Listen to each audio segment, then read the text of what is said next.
Kaloka Itech, Kim at Paolo, tinaguriang Lap Lap Queen and Lap Lap King.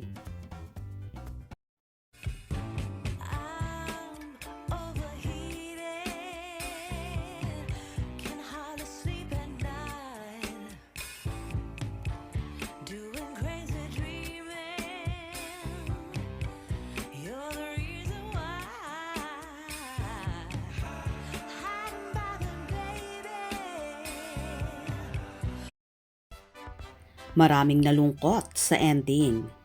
Pero at the same time ay todo ang kilig dahil sa pa-behind the scene kissing scene ni Kim Chiu at Paolo Abilino, o kung tawagin ng mga netizens ay laplapan scene raw ng dalawa. Pagkatapos kasi ng kissing scene nila, habang nasa kotse at nakaupo si Kim sa lap ni Paolo, pinagtatawanan ng actress ang binata. Clueless nung una si Paolo kung bakit daw siya pinagtatawanan ni Kim. Pero nalaman nga ni Paolo kung bakit tawang-tawa si Kim. Ayun na nga, nang makita niya sa salamin na ang lipstick ng kapareha ay nalipat na sa kanya.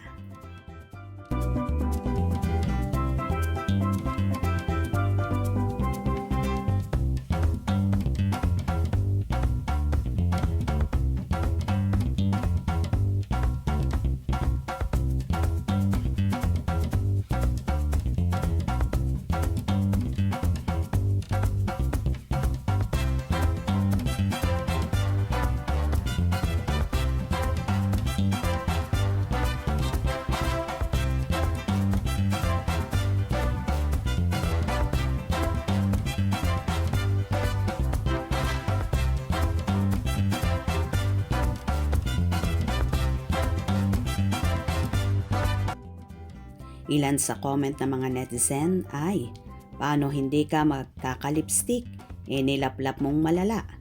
Kim Pao, ba't kayo nananakit? Totoo ha ha ha ha. Grabe ang lala ng kissing scene nila. Diyan kaya mas lalong ang sakit-sakit. Ha ha ha talaga naman. Nilaplap ng malala ni Vincent si Stella. Halos nga kagati na.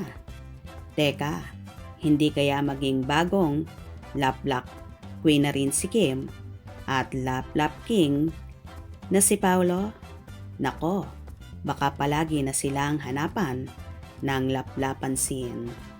O diba, kahit sino naman talaga ay kinilig sa tagpong yon na talaga namang so sweet at totohanan ang naging kissing scene ng Kim Pao. Masakit man ang naging ending pero pinuri pa rin nila ang buong Alibay team dahil sa napakaganda ng istorya, mahuhusay ang mga actors at ganun din ang director. Kaya congratulations sa buong team, lalong higit kina Kim at Paolo. Hope you enjoyed. Please subscribe for more info.